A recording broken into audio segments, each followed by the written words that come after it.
Jennifer Luther.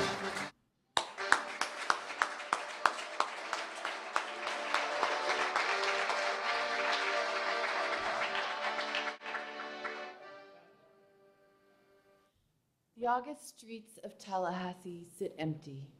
It feels safe, quiet, like a sanctuary. My roommate Phil and I are in the car driving home from my evening restaurant job into the night and our respective destinies. I can see headlights in the rearview mirror and a left turn signal that blinks at the same speed as my left signal. It seems like the car's following us, and as I pull in front of the house, the car passes, and I see the faces of 5 or 6 young men packed into the front and back seats. They go to the corner and stop. It feels strange. Something's not right. The feeling's elusive but strong, like a tiny pebble in my sock, not large enough to remove shoes and socks for, but not small enough to forget. I want to drive around the corner. I want to keep driving until the feeling's gone. Phil says, "We're home. Where would we go?" I think perhaps the humidity has muddied my judgment. He jumps out of the car and heads towards the front porch while I'm still gathering purse and shoes and apron. I get out of the car and take 2 steps around the front and look up. There are the silhouettes of 2 young men crouched in my bushes. The split second I lay eyes on them, they take off running. One runs towards Phil, the other towards me. He's got his arm held up, but he isn't carrying a banner or flag. In fact, I see the orange street glow catch the glimmer of metal, and I know his message lies in firearms. He's almost to me now, and I'm mesmerized by his hair. It's shaved all around the sides, with a nest of dreadlocks on top, standing on end and looking very Bart Simpson. Doesn't he know his hair is very distinctive? Don't I know he will shave it off soon? And now he's to me, and he puts the end of the gun on my shoulder, and he says, "Give me your purse or I'm gonna fucking shoot you." But like in dreams, my throat is stuck. I can't speak. My mind races through every conceivable escape route. I imagine running, but to what? To where? I silently hold out my purse-carrying arm. I offer it to him. And as he grabs it, his expression transforms. The smooth skin wrinkles into a furrow, and his eyes fill with hatred.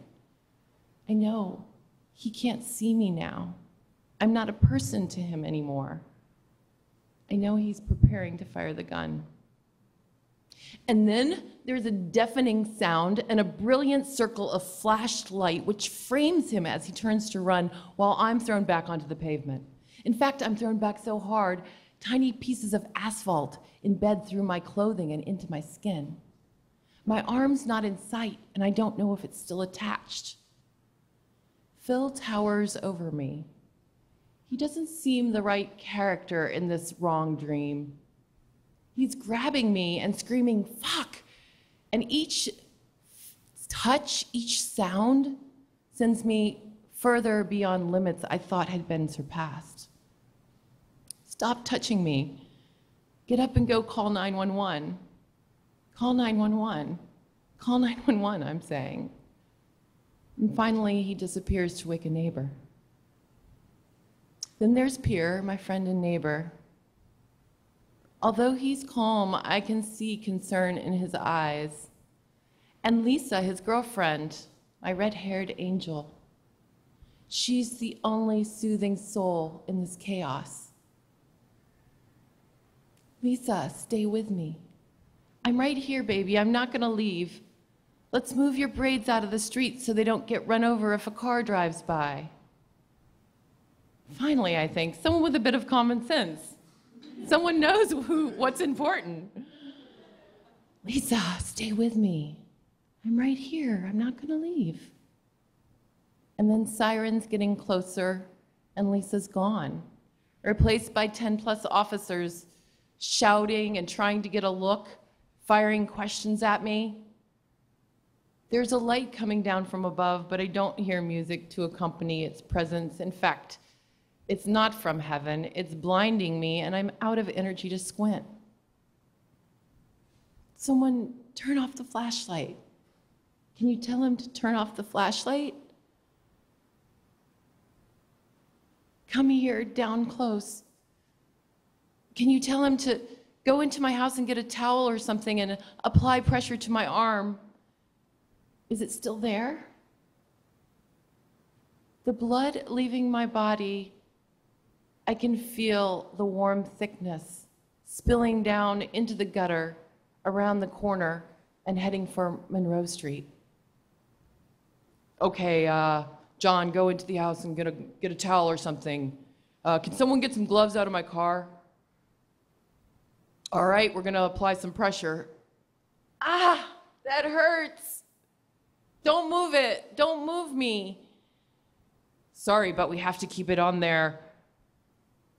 We've got to keep pressure on the wound because you're not very smart. Didn't even think of doing this in the first place until I mentioned it. Why does it seem like I'm the only one who's calm? Where's Lisa? And then the paramedics arrive, and now I'm going to be saved. They know just how to handle me, picking me up and putting me on a flat board with inflatable chaps. The medic explains will keep the blood flowing in my vital organs. I can see the back of the ambulance in my sideways view, doors wide open, as a young man carrying 2 bags of fluorescent orange blood jumps out of the back and trips and falls and drops the blood, which bounces across the pavement. There's a synchronistic gasp, and time screeches to a halt. Then someone says they're fine. He picks them up, and the chaos of working medics resumes. Time stands too long by my side.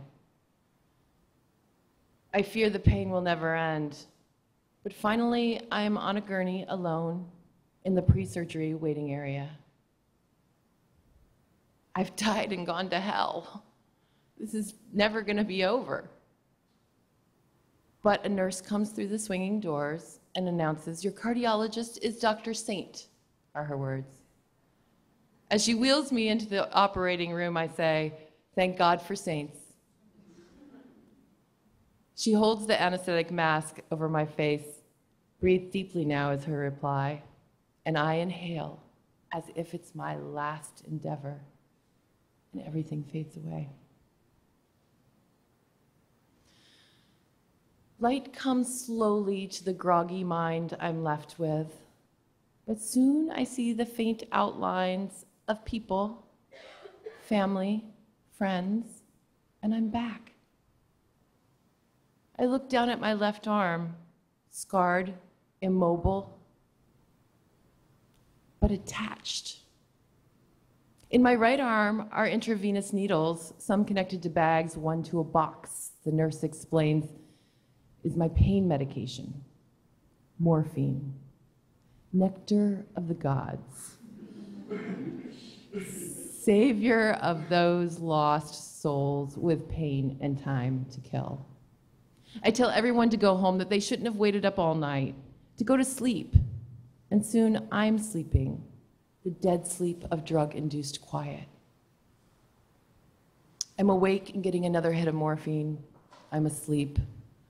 And in between, the smell of infection, blood, urine, antiseptic creeps into my nostrils, into my pores, into my soul. As one nap after another leads to the afternoon shift, I'm awakened by a distant voice. The numb arm doesn't feel his hands. I'm dreaming he's an angel. Skin black as the boy who shot me. Light coming from behind his eyes. He's there to protect me. And I start to awake. And then I see a young African-American man standing over me, and I think, oh God, it's him. He's come to finish me off. He sees the fear in my eyes and quickly tries to reassure me. I'm Thomas. I'm here to change your bandages. I start to calm, and then for a minute, I see once again the faint outline of a halo and maybe some wings. And then he's just a nurse again, smiling generously at my frail form. I have lost over half the blood in my body, received 18 blood transfusions, and weigh less than 100 pounds. The blood caked into my hair from laying in the pool is beginning to rot, and I smell like roadkill. I'm begging anyone I can find to please wash my hair, even though I'm bedridden. And finally, I convince 2 of my girlfriends to come over. They take the footboard off the bed, rig a bedside table up with a bedpan filled with soapy water, and dunk my head into it. The water instantly turns dark red, and one of my girlfriends goes to the bathroom and pukes. She comes back and finishes the job. I feel cleaner than I've ever felt before in my whole entire life, and it's completely amazing. Finally, one morning, I wake up and I'm better, a little. I gaze a long time at the dead limb. It seems disconnected from me, my body, my reality.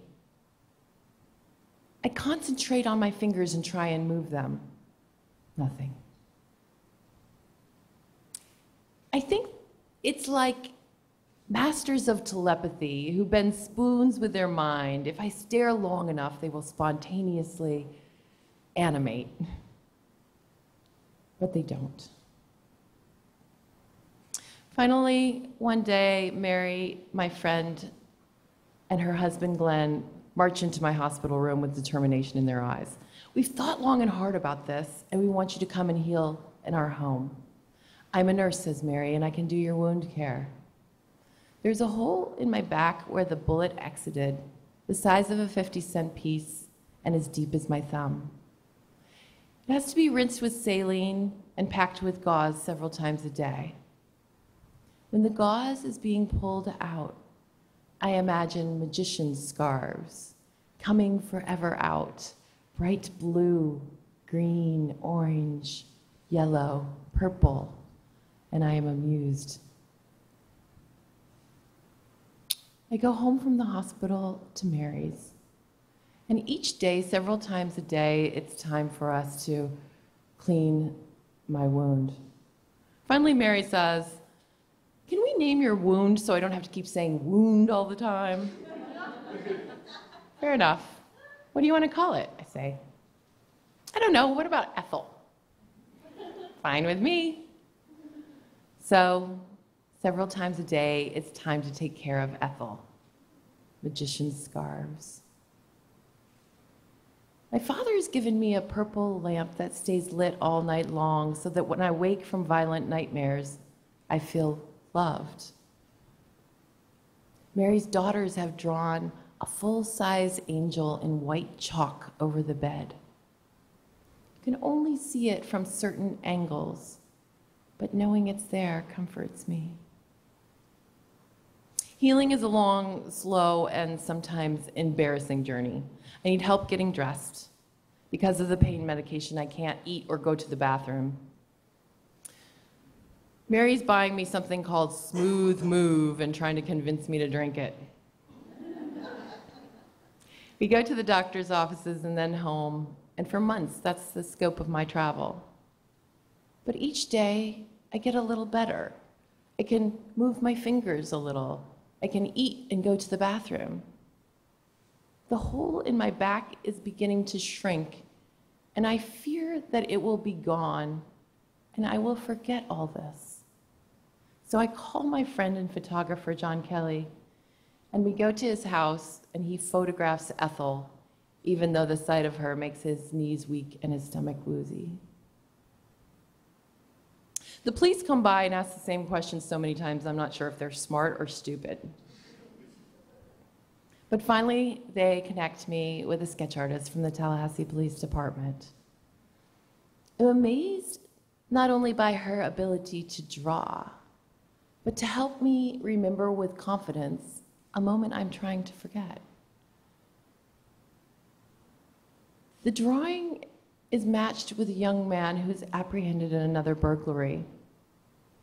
He's being charged with the crimes, and I will have to testify against him.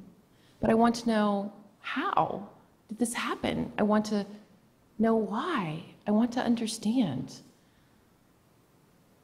And so when I feel strong enough, I look him up in the phone book, write down his address, and drive to his house.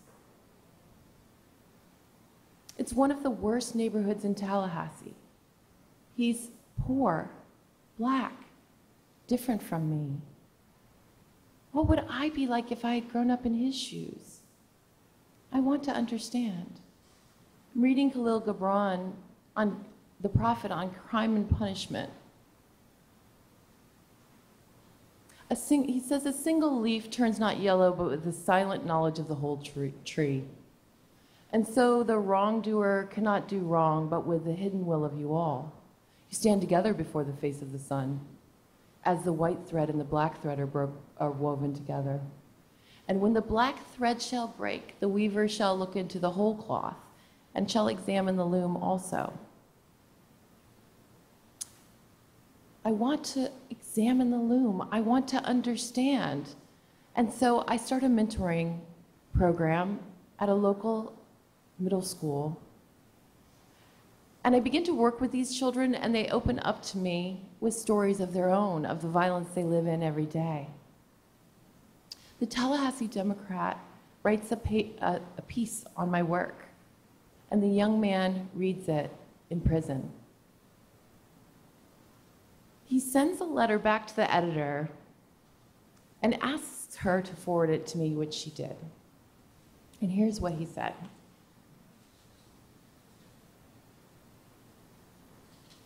A sincere apology is due for the act which has scarred Miss Luther's life, the act which has changed her as well as me. I think we can both appreciate the adversities which have crossed our paths, for they have taught us tolerance, perseverance, self-control, and many other virtues we may never know. I understand now that we are, in fact, woven together, and I want to do something to make a change. If I do nothing, I'm part of the problem by default. I want to notice when the single leaf turns yellow. I want to be part of the solution. Thank you.